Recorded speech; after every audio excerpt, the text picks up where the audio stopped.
You are listening to the Life Coach School podcast with Brooke Castillo, episode number 503. Welcome to the Life Coach School podcast, where it's all about real clients, real problems, and real coaching. And now, your host, Master Coach Instructor, Brooke Castillo. What's up, beautiful friends? How is the end of the year treating you? I personally am head down jamming with work in such a good way, in such an exciting, fun way, and playing lots of pickleball. Having a wonderful time. I get to spend a lot of time with my kids, which has been amazing too. So today I was out on my morning walk and I was thinking a lot about a class that I am creating for my coaches called Top Earners. And I'm really excited about kind of overlapping that class with the class that I'm teaching in Get Coached called Money is Your Friend. And when I'm coaching people on money, there are a lot of aspects that you have to consider, right? You have to consider how much money that person has in terms of their income and how much money they have in terms of how to invest it. But there's one investment that goes across all boards in terms of a percentage of your income, I believe. And I think this is one of the biggest mistakes I see younger families making that have any kind of excess income but want to make more. I see people making these mistakes. So first of all, I just want to give you all a little bit of overview of my money philosophy that isn't unique. It's pretty common. But when I think about investing, when I think about money, when I think about my income, I always want to be investing it in assets. And what that means is I invest it in things that make me money. Now, if I have all my expenses taken care of, then all my investments taken care of, then after that, I can go and buy things that are what I call depreciating assets. So even though it may be an asset, it's not going to make me money, right? So like a car, a regular kind of car would be an example of that. Purse would be an example of that. Clothes would be an example of that. Anything that you buy and immediately upon purchasing it, it is worth less than it is brand new. That's a depreciating asset. Okay. And then there's other assets that you purchase that are worth more the longer you have them. They appreciate in what they're worth. And so an example of that would probably be your house, would probably, hopefully, be a diversified mutual fund, something, an index fund, something that you're investing in the stock market for the long run would hopefully appreciate over a certain amount of time.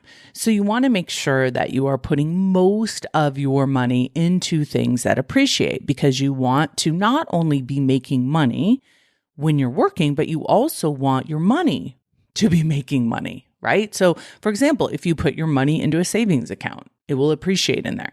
Now you need to make sure it's a good enough one that it's going to appreciate beyond the appreciation of inflation, but that's something that we'll talk a lot about in detail in the class. But one of the best investments, I personally think the best investment is in your brain.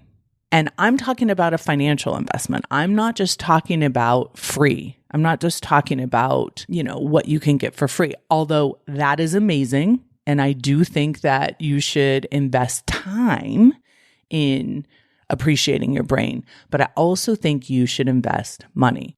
When people ask me what I have spent the most money on, it's not clothes, it's not houses, it's not trips, it's my brain. And it has been since I was very, very young, going into Barnes & Nobles, going into locally owned bookstores, going into Borders bookstores, and buying hundreds of dollars of books when I didn't have hundreds of dollars to really just be throwing around. It was an investment to me. And when I think about the thousands of dollars that I have spent on appreciating my brain, putting information in it that will help me grow and help me learn and help me build a business and help me create content for my students, it has been the very best investment of my life. And I want to encourage each of you to consider this when you are maybe writing a budget or considering how you spend your money. I look back on the books that I have read and the courses that I have taken to evolve. And if I had to go back and do that again, like I would rather live like in a 1-bedroom apartment and have all of those courses at that time so I could be where I'm at now versus having some big gorgeous house and not being able to take those courses. A couple of the courses that like come to mind for me. Now, by the way, I have signed up for thousands of courses. I mean, literally thousands of courses.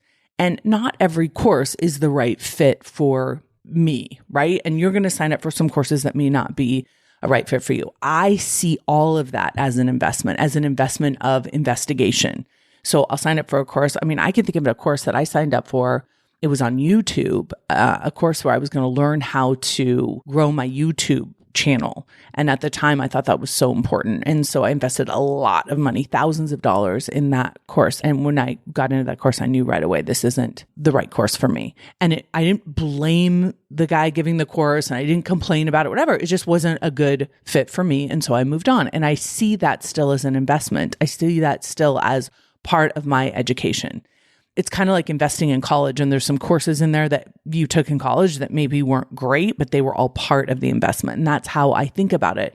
So I'm not like panicking when I'm signing up for a course. Oh my gosh, this has to be the perfect course. I'm just investing my time to find out. And even if I take one small thing from a course, one small tidbit, one small piece of advice, understand the process of how they sold me the course, anything like that. I try to glean as much value as I can from everything that I sign up for. But I think about a course that I signed up with Amy Porterfield. Well, she taught me how to run Facebook ads. She used to teach a course. I can't remember the name of it, but she doesn't teach it anymore. But it was a step-by-step on how to place a Facebook ad. And this must have been 10 years ago, or maybe 8 years ago. And that course changed my life, literally. I think it was probably a $2,000 course. I signed up for a course with Todd Brown called the E5 Method. Again, I think it was $2,000 to $5,000 course. That course completely changed. I mean, that course probably made me millions of dollars. I mean, I know it did. Millions of dollars, that course. I signed up for a course with Russell Brunson, and I signed up for a mastermind with Russell Brunson that was hundreds of thousands of dollars that helped me not just make money on the turnaround, right? Where it's like you learn concepts and ideas where you're able to then invest them in your company, and then your company is able to return a profit on that energy. But here's the thing I want you to understand is all that money that I invested in courses, like for example, hiring my coach, Frank, investing, I think I was paying him, I know for sure, I don't even remember now, but tens of thousands of dollars a year to get his expertise and his experience. He was further along than I was. And so he was able to like warn me about things and teach me about things and tell me where the easiest effort would be in order to reach the most amount of people, those kinds of ideas. So all of those things that I learned and then applied had amazing return on investments. But here is the best part of all of that. All of that knowledge, everything that I learned, I still have in my brain now. So it's not like I take a course and I learn something and I get a return on the investment for that year. It's compounded interest in the asset that is my brain. So a lot of times you'll hear the term compounding interest as it applies to stocks, okay, and investments in the stock market. And basically the idea is you invest your money in the stock market, and then after the first year, it makes, let's say 10%, just to be simple. It makes 10%. And then that 10% is now part of that portfolio. And then the next year, you don't just make money on the original investment, but you're also making money on the 10%. And then that year you make 10%. So now you're making, on the third year, you're making interest on the original investment plus the 10% plus the additional 10%. And it just starts compounding. And that's why when you do, there's like these compounding interest calculators That's why you can invest, like $1,000 when you're 21, and it will compound incrementally in extraordinary ways by the time you're 60. So if you've never done that, you should. What's the compounding interest on $1,000 is kind of a fun exercise for you to be able to do over the years, long-term investment. But it's the same with your brain. This is why so many people are willing to spend so much money on college. Like, you think about a doctor and how much debt they're willing to go into to become a physician. You think about it, because they're definitely not going to make that money back within 1 year, right? You think about how much money, hundreds of thousands of dollars they have to spend to become a doctor, not to mention the time and energy. But then they have that knowledge. Then they are a doctor for the rest of their life. And they're able to get a return on that original investment forever. And that is actually true for any brain investment. Your brain is the most incredible asset. And I will tell you, I think that the amount of opportunity that we have to learn from each other and from each other's experience has never been as extraordinary as it is today. I could go and take a course from someone who has made $1 million in flipping tiny houses. Like, it's so specific. And I can go and do that thing and learn from that person in maybe a $2,000 to $10,000 course, and be able to then utilize that education to make money for the rest of my life, to have knowledge for the rest of my life. When I think about financial investments, now this doesn't even speak to the psychological investments that I've made in terms of the study that I've done in studying my own brain and studying my own feelings and studying my own thoughts and how to manage my own mental health.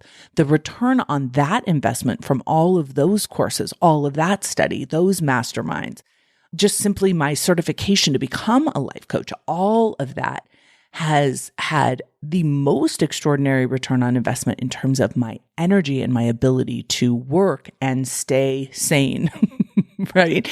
In my work and in the job that I have and in the people that I work with, and being able to have my own back and take care of myself. That's like the bonus on it. I'm simply talking about the financial investment, the amount of money you are willing to spend to make yourself more knowledgeable, to make yourself smarter. So even more specifically, as it applies to just the financial piece of it, I think your best money is spent first and foremost to increase the asset value of your own brain is in studying money and understanding how money works, in understanding how to invest your money, in understanding taxes. And this doesn't matter if you are making $50,000 a year or $50 million a year. Constantly educating yourself about finances is the best way to manage your finances, is the best way to have a return on investment in your finances. It is atrocious, the lack of financial education we get in our educational system. It's almost like it's on purpose that we don't get educated in how to be financially independent, wealthy citizens. It's mind-boggling. And how we are socialized to believe that being wealthy could somehow be a bad thing. And this is like one of my goals in life, especially for my women, is to make sure that that social message that we shouldn't care about money and we shouldn't care about getting rich has an alternative message to be heard. And my alternative message to be heard is that your financial independence is one of the most important things that you could ever focus on. And that's independence from relying on other people, including bosses or husbands or caretakers or parents, to provide for us financially. Because when you have your own financial independence, you can make choices solely based on what you want. And I believe the best way for us to achieve that is to invest in our brains. not in some get rich quick scheme, not in some stock market tip, not in some real estate commercial building, although all of those things could be part of it, but in your brain. I will tell you, there are so many times when I go into negotiations or financial deals or any kind of purchase where I am completely underestimated because I'm a woman. And they're always so surprised that I have knowledge and an opinion. I recently bought a graduation gift for my niece. I bought her a Bronco, the new Bronco. Amazing car, by the way. And we were negotiating the price of it. Now, this is a car that is pretty rare. As soon as they hit the dealerships, they usually get turned around pretty quickly. So there wasn't a ton of negotiation. But I went in there and, asked him all the questions and negotiated all the things. And he was blown away that I understood markups on cars, and I understood insurance, and I understood all the upsells they were trying to give us, and I understood all the fees. And, I really have educated my own brain about these types of things. So when I go in there, I know what questions to ask. I know when they're trying to pull one over on us. I've had enough experience with it. And so I was able to get us the best deal without buying anything that she didn't need at all. And he was like, wow. And I walked away from there thinking should not be something that surprises people, that we're educated about our own money that we're spending. This was my money I was spending for her. And I wanted to make sure that I was getting the best value for the price. And as a businesswoman, I'm always trying to provide the best value for what I'm getting paid, for the price for what my customers are paying me. So I understand that process. And so because I understand money and I've studied it and I've put it all into my brain, I have decades of knowledge and understanding in my own brain that I can then apply to my life, not just this year, not just in the next hour, but in the whole of the rest of my life. My brain is an appreciating asset. So if you think about the amount of money you would spend on a course, let's say you take a course on learning how to invest in mutual funds, let's say, and you spend money so you can get personal attention. It's not just a YouTube video. You really sign up for a course so you can study. Maybe you have homework, you have quizzes, so you're somehow measured on it. And at the end of that course, you have that knowledge, right? You have that understanding. Now you're going to get a return on that investment this year, next year, the following year, forever. Most things, when you purchase them, they depreciate. They don't keep appreciating. And then you take that knowledge. Now, stay with me here. You take that knowledge that you get, and then you start applying it, and then you get experience. So all of the time and energy you put into applying or even spending money on executing on what that suggestion was, you're appreciating your own knowledge. So if I learn how to invest in mutual funds and I invest in a mutual fund that loses me money, yes, I may have lost money on that initial investment, but now I've learned something. I didn't just learn from the class, but now I've appreciated my brain knowledge by investing in the wrong mutual fund. So even though it feels like it's a loss, it's a net gain because I now have that knowledge as well that I can then use forever. As you are thinking about what you can spend your money on, many of you won't even consider how important it is to invest in your own brain after you've graduated from college.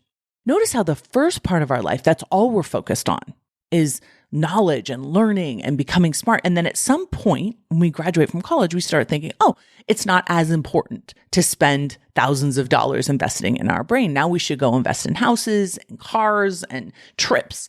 Yes, do all of that, but always, and I think most importantly, focus on constantly and continuously invest money in your brain.